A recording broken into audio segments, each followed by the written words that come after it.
were born. So starting at the very beginning, how much of it do you remember? Not a lot, really. It's a pretty unpleasant experience. Blood and spurting things coming everywhere, and babies. Honestly, babies. Never, I mean, I don't know if you ever delivered a baby, right?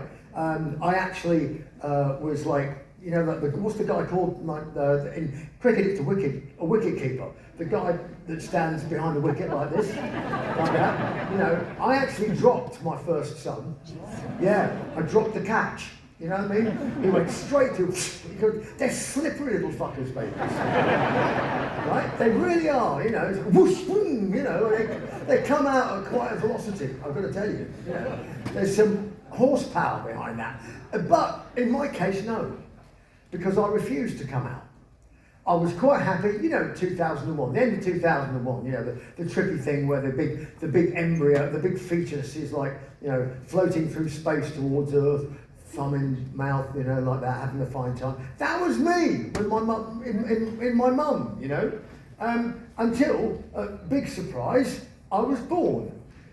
Or not, as I say, because I mean, I actually wrapped my umbilical cord around my head, because I'm not fucking coming out. I've been in here for 9 months, it's warm, I'm getting fed, everything else, you know, I don't even have to bother to breathe, it's all done for me.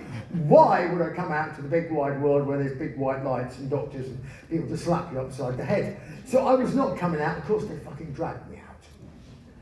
First problem with authority.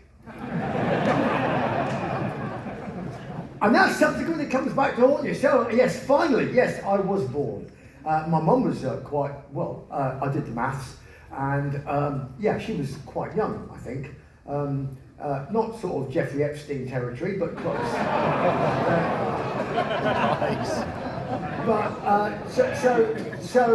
anyway, but I was born, and it all happened in this town called Worksop. Now, most places, okay, there's Paris, Texas, there's Paris somewhere else, you know.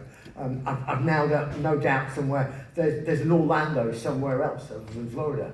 There is no place called Worksop anywhere in the world, ever going to exist, never going to happen. They named a place, they went, that's it, it should never occur on the face of the earth again, this town. There's the road in, and luckily the road out. There's only 2 people ever come from it who are famous, apart from myself. One of them was Lee Westwood. He's a golfer, right? Yeah, I know. I'm in the land of golf, aren't I? I mean, this is like, you know, most of Florida appears to be a golf course, you know. And so, but I've got to say, I just don't get it. I'm with Mark Twain. I think it was his quote. He said, "Golf, it's a good walk, spoiled." Right? So anyway, but nevertheless, you know, Lee Westwood, he came from Worksop, and Donald Pleasance, you might, you know, he was the guy, yeah. But the guy in the movie, you know, Halloween, wasn't it? I think it was, yeah. And the Bond villain, you know, I expect you to die, Mr. Bond. Yeah, he was from Worksop, right? And so was I. My granddad was a coal miner. I was born in the bedroom upstairs, slippery and blue in face.